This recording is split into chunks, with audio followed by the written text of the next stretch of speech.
탐정의 눈으로 사건을 들여다봅니다. 탐정 손수호.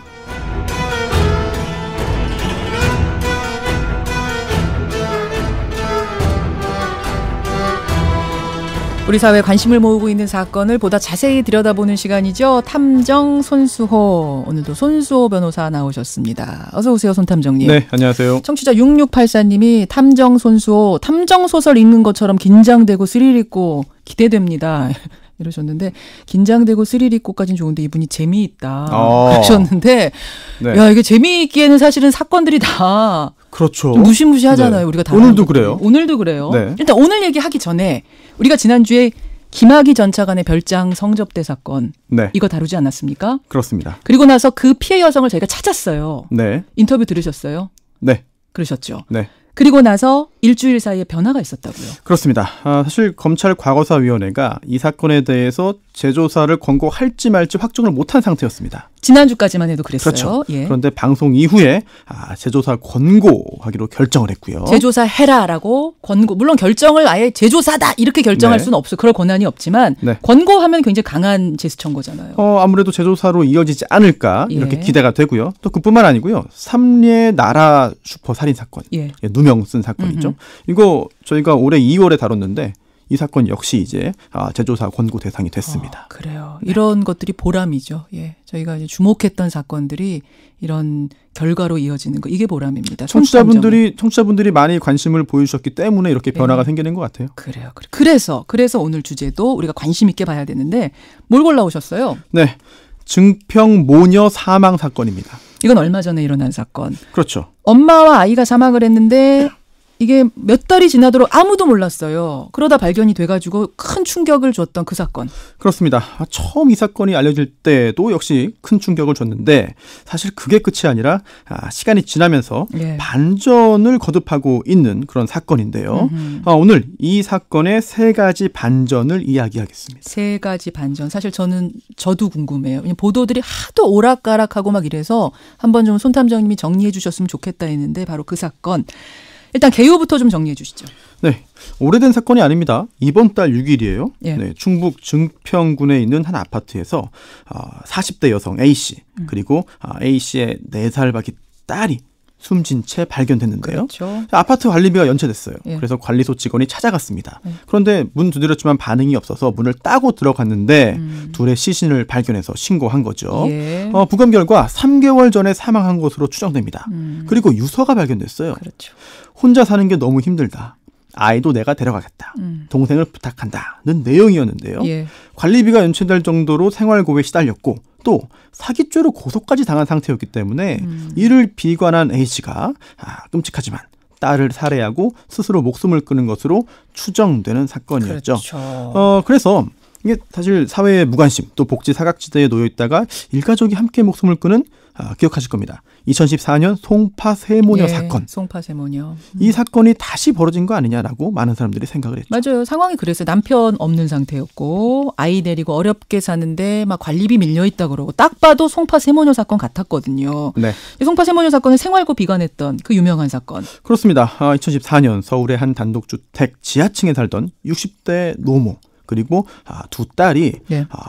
방 안에 번개탄을 피워놓고 스스로 목숨을 끊은 사건인데요. 그렇죠. 당시 세모녀가 수입이 없었어요. 예. 또 질병도 있었습니다. 하지만 사회보장 체계의 도움을 받지 못했는데요. 당시 월세 그리고 공과금 70만 원이 든 봉투 또 그 옆에는 죄송하다라는 예. 내용을 적은 유서를 남기고 스스로 목숨을 끊었죠. 많은 분들을 눈물지게 했던 그 사건. 그렇습니다. 사실은 그 사건인 줄 알았어요. 그런 건 줄 알았어요. 네, 그렇죠. 그런데 반전이 세 가지나 네. 있었다고요. 네, 그렇습니다. 사실 그 송파 세모녀 사건이 있은 후에 예. 법이 또 많이 바뀌었습니다. 맞아요. 그래서 송파 세모녀 법이라고 불리는 여러 법률이 만들어져 시행됐고요. 예. 또 복지사각지대가 그래서 줄어들 것으로 기대를 많이 했어요. 예. 그런데도 이번 증평 사건이 발생하자 정부는 제도를 더 보완하겠다. 이렇게 그 복지 사각지대에 놓이는 경우를 더 줄이겠다라고 예. 말을 했는데 사실은 이번 사건의 경우에 또 반전이 있는 거죠. 네. 그렇죠. 일단 반전 세 가지인데 첫 번째부터 첫 번째. 알아볼까요? 네. 증평 모자 살인 사건, 사망 사건의 네. 첫 번째 반전은 뭡니까? 네, 첫 번째. 송파 세모녀 사건과는 달랐다. 사실은요. 이게 지금 달랐다는 말도 있고 아니다 같다는 보도도 있고 보도가 막 왔다 갔다 해가지고 좀 헷갈리는데 다른 게 맞습니까? 손탐정이. 결과적으로는 다른 겁니까? 증평모녀와 송파모녀는? 유사한 점도 있지만 다르다고 보는 게 더 맞을 것 같아요. 그래요? 네. 처음에는 당연히 이 사건도 생활고로 인한 것이기 때문에 이제 송파 세모녀 사건과 유사하다고 생각했습니다. 저도 그렇고요. 네. 하지만 이 증평 사건의 경우에는 이 송파의 경우와 달리 당장 극단적인 선택을 해야 될 정도로 형편이 어려웠던 건 아닌 걸로 보여요. 그러니까 요게 좀 핵심적인 거더라고요. 형편이 어땠던 거예요, 이 증평 모녀는? 네, 임대 아파트에 살긴 했습니다. 예. 네, 하지만 이 보증금이 1억 2,900만 원이에요. 보증금 1억 2,900만 원짜리 임대 아파트면은 그 주변 시세랑 좀 비교해 봐야 되잖아요. 네, 실제로 그 지역에서는 이제 비싼 편에 속하는데요. 왜냐하면 바로 인근에 이제 보증금 2천만 원에 입주 가능한 임대 아파트가 있을 정도거든요. 그래요. 또 그뿐만이 아니고요.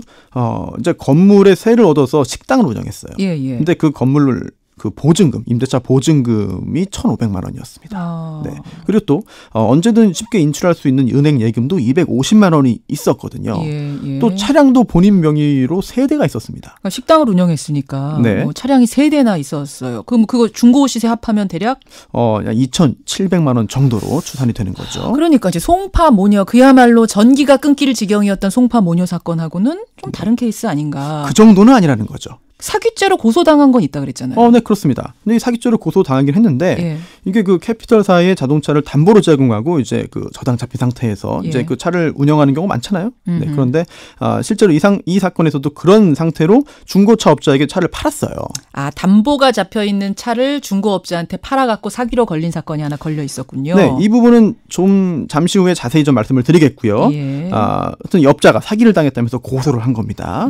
또 은행빚도 상당히 있었어요. 대출. 네, 하지만 뭐 공과금이나 관리비를 체납할 정도는 아니었다고 보는 게 타당하죠. 그렇죠. 뭐 보통 사람들 대부분 대출 조금씩 갖고 있으니까 그게 생활고라고 할 수는 없다. 그렇다면은 생활고를 비관해서 이런 끔찍한 일을 저지를 정도로 심각한 상황은 아니지 않았나라고 생각됩니다. 실은요.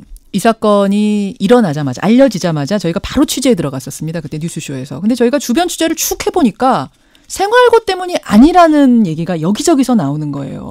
그래서 인터뷰를 진행하다가 사실은 중단시켰던 기억이 저도 있거든요. 네. 그러면 경제적 어려움이 있긴 했지만 그것 때문에 목숨을 끊을 정도는 아니었다면 진짜 이유는 뭘까? 손탐정의 눈으로 보는 진짜 이유는 뭡니까? 사실 작년 9월에 이 A씨의 남편이 사는 게 힘들다면서 스스로 목숨을 끊었습니다.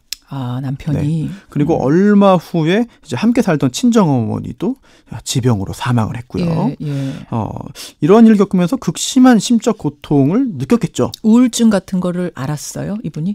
그런 가능성이 높아요. 왜냐하면 이 실제로 그 사망한 A 씨 집에 가봤더니 많은 그런 양의 수면제가 발견됐는데요. 이게 처방 없이 구입할 수 없는 약품이거든요. 그렇다면 불면증, 우울증 등의 진단을 받지 않았을까 이렇게 생각됩니다. 그래요. 설사 정신과까지 안 갔더라고 하더라도 이분이 지금 뭔가 힘들긴 하다는 게 확실해요. 지금 불면증 이런 약품들이 다량으로 발견이 됐다면. 결국 이 사건의 원인이 뭐 단순히 생활고뿐이 아니라 뭐 신변비관의 측면도 있지 않을까라고 생각되는 거예요. 자, 거기가 첫 번째 반전이었습니다. 그렇다면 두 번째는 뭡니까? 증평 모녀 사건. 네, 두 번째. 여동생이 수상하다. 자, 아까 전에 여동생을 부탁합니다라고 유서를 써놓고 사망했다 그랬는데 그 여동생이 수상해요. 네, 이 사망한 A 씨에게는요 여동생 B 씨가 있었습니다. 조금 전에 이 언니가 캐피털 회사로부터 그 고소당했다라고 했잖아요. 중고차 매매업자로부터 고소당했다라고 말씀을 드렸는데요. 사실 그 차를 중고차 업자에게 판매한 게 언니가 아니라 동생이었어요. 여기서부터 사실은 이 사건이 꼬이기 시작했죠. 네, 동생은요 이 언니가 이미 사망한 시점인 올해 1월 2일 언니 아파트의 지하 주차장에서 이 중고차 업자를 만나서 차를 팔았습니다. 당시에 이 동생이요 숨진 언니의 신분증, 인감증명, 주민등록 초본, 위임장을 다 가지고 있었어요. 또 언니의 휴대전화까지 사용을 했습니다. 이게 드러나면서 자살인 줄 알았던 이 사건이 이거 뭐야? 아닌 거야? 이렇게 지금 반전이 일어나기 시작했던 거죠. 네, 의심을 많은 분들이 하게 된 거죠. 그러니까 이 얘기는 여동생은 그럼 이미 언니가 숨진 거를 알았다는 얘기가 되는 거 아닙니까? 그렇습니다. 가지고 나와서 팔았다는 거니까. 근데 신고를 안 했다는 얘기가 되는 거네요. 그렇습니다. 네, 그리고 또 이게 중고차업자가 이제 일주일 전부터 동생과 연락을 했어요. 예. 네, 그리고 또 그 상황에서 그 동생은 차가 그 담보로 제공돼 있지만 매매 대금 받으면 저당부터 풀어주겠다라고 약속을 해서 이제 그 매매 계약이 진행된 건데 뭐 약속을 믿은 중고차업자가 언니의 통장으로 1,350만 원 송금을 했습니다. 근데 동생이 그 돈을 바로 다음날 출금해서 인도네시아로 떠났어요.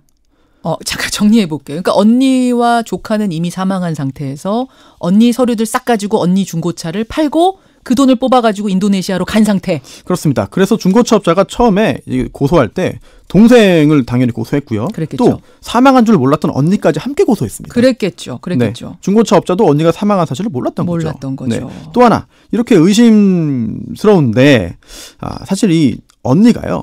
남편 사망한 뒤에 동생하고 함께 식당을 운영했습니다. 함께. 네. 그런데 장사가 잘 되지 않았어요. 그래서 여기저기서 이제 돈을 빌렸고요. 또 식당 직원 이야기에 따르면은 차를 팔아서, 즉 중고차를 팔아서 갚겠다라는 말을 자주 했다고 합니다. 경찰이 이 사기죄 고소 사건을 수사했죠. 그러면서 외국에 나가 있는 동생에게 귀국해라, 출석해라라고 요구를 했어요. 하지만 동생은 다음 주에는 꼭 가겠다면서 귀국을 계속 미뤘고요. 결국 체포영장이 발부됐고 지난주에 이 동생이 인천공항에 입국하자마자 체포된 상태입니다. 참 미스테리해요. 미스테리한 겁니다. 근데 이 사건, 일단 세 번째 반전 가기 전에 합리적인 의심입니다. 이거는 합리적인 의심. 네. 동생이 언니와 조카를 혹시 죽였을 가능성은 없어요. 의심할 만한 건 아닙니까? 이렇게 되면. 의심할 만하죠. 그렇죠. 의심할 만하죠. 일단 언니의 여러 가지 그런 서류라든지 이런 것들을 마음대로 사용을 했고 또 그로 인해서 경제적인 이익을 취했고. 그거는 둘째고요. 일단 문을 열고 들어갔는데 언니하고 조카가 숨져 있는데 지금 문을 닫고 나왔다는 거잖아요. 그렇습니다. 서류만 챙겨서. 이게 가능한 얘기입니까? 언니가 죽어 있는데 문 닫고 나오고 신고도 안 한다? 네. 이게 그래서 이 동생이 이렇게 말을 했어요. 무서워서 신고 못했다. 무서워서? 네. 그런데 무서워서 신고 못한 사람이 나중에 언니 가방을 훔쳐나와서 사기에 이용했다? 그 말이 안 되죠. 네. 의심이 가죠. 신고도 못할 정도로 손이 덜덜 떨리고 무서웠는데. 그러니까요. 그런데 경찰에 따르면요. 이 현장에서 발견된 유서의 필적을 감정해봤대요. 그랬더니 언니의 필적이 맞답니다. 그러니까 타살이라고 의심할 만한 정황이 지금까지는 없다. 네, 실제로 타살 흔적이 발견되지 않았다고 해서 목을 졸렸다든지 약을 먹었다든지 이런 게 전혀 없다는 거예요. 물론 이제 그 조카 4살짜리 아이에 대해서는 타살 흔적이 있습니다만 언니가 타살됐다는 흔적이 없다는 거죠. 그래요. 아이가 타살 흔적이 있다. 이거는 뭡니까? 이게 혹시 세 번째 반전입니까? 뭐 그렇진 않은데 관련돼 있습니다. 그래요. 세 번째 반전 가죠 그럼. 아이가 함께 죽지는 않았다. 함께 죽지 않았다? 아이랑 엄마랑 같이 숨진 채 발견됐다면서요? 발견은 같이 됐죠. 네, 하지만 동생의 경찰 진술에 따르면 이렇습니다. 언니가 11월 27일이나 28일에 조카를 살해했다. 그리고 12월 5일에 언니 집에 가보니까 언니가 숨져 있었다. 언니가 딸을 살해한 뒤에 그 사실을 동생에게 알렸다는 건데요. 와, 이건 또 무슨 얘기입니까? 이때도 동생이 아무 조치를 취하지 않은 거예요. 통상적이지 않죠. 언니 집에 가보니까 조카가 숨져 있더라. 근데 언니가 신고 안 하고 그냥 있더라. 근데 그걸 나는 보고 또 아무 얘기도 안 했다? 그렇습니다. 또 이렇게 그 동생의 진술에 따르더라도 결국은 이 언니는 자기가 죽기 전까지 일주일 가까이 딸의 사체와 함께 생활한 게 되거든요. 그렇게 되네요. 굉장히 충격적이고요. 이러한 동생의 진술이 진실인지 거짓인지 또 계속 궁금합니다. 여기까지입니다, 여러분. 지금 경찰의 조사는 여기까지입니다. 이제부터는 자살이라고 했던 그 사건을 저는 처음부터 다시 재수사해야 될 시점이 아닌가 싶어요. 그렇죠, 손 탐정님. 경찰도 철저하게 다시 수사에 들어간다고 하니까요. 경찰의 최종 결과를 좀 기다려야 될 것 같고요. 아직까지는 어쨌든 뭐 우울증에 의한 자살이라는 거니까 뭐 무조건 의심해야 되는 건 아니니까. 그렇습니다. 여기까지만 봤을 때 우리가 생각해야 할 지점은 어딘지 손 탐정의 마지막 한마디는 뭡니까? 자살 유가족에 대한 안전망도 필요하다. 이 부분 중요하죠. 사실 돈 문제가 이 사건에서 굉장히 중요한 그런 여러 가지 사망의 원인이 됩니다. 애초에 그 남편도 스스로 목숨 끊은 이유가 살기 힘들다는 거고요. 또 식당 운영이 안 됐기 때문에 A씨 언니가 더 힘들어했습니다. 또 동생도 결국은 돈을 목적으로 해서 사기 범행을 저지른 거거든요. 그렇죠. 그런데 만약 돈이 있었으면 이 사건 발생하지 않았을까요? 이 사건은 그건 아닌 것 같아요. 자살이라고 하더라도. 그렇습니다. 연구 결과 따르면은요, 자살자 유가족의 자살의 위험이 굉장히 높아요. 자살을 진지하게 생각하는 비율에 대한 응답이 일반인에 비해 8배나 높았고요. 또 남편이 자살한 아내는 일반인 평균의 16배. 예. 또 아내가 자살한 남편은 무려 46배라고 합니다. 이처럼 가족이 자살한 경우에 그 남은 가족들의 자살 위험이 굉장히 크다. 이 점을 잊으면 안 되겠습니다. 이거는 이제 이 사건이 자살이라는 전제하에 지금 일단은 마무리를 지어주셨지만 네. 지금 많은 청취자들은 아주 지금 확정지을 상황은 아닌 것 같다 문자를 많이 보내주세요. 그래서 경찰도 재조사를 하는 거죠. 반드시 재수사를 철저히 좀 했으면 좋겠다. 지켜보고요. 손탐정님, 네. 이 증평 모녀 사망 사건은 이 수사 진행 상황을 꼭 좀 그때그때 알려주시길 부탁드립니다. 네. 예, 손수호 탐정 고생하셨습니다. 네.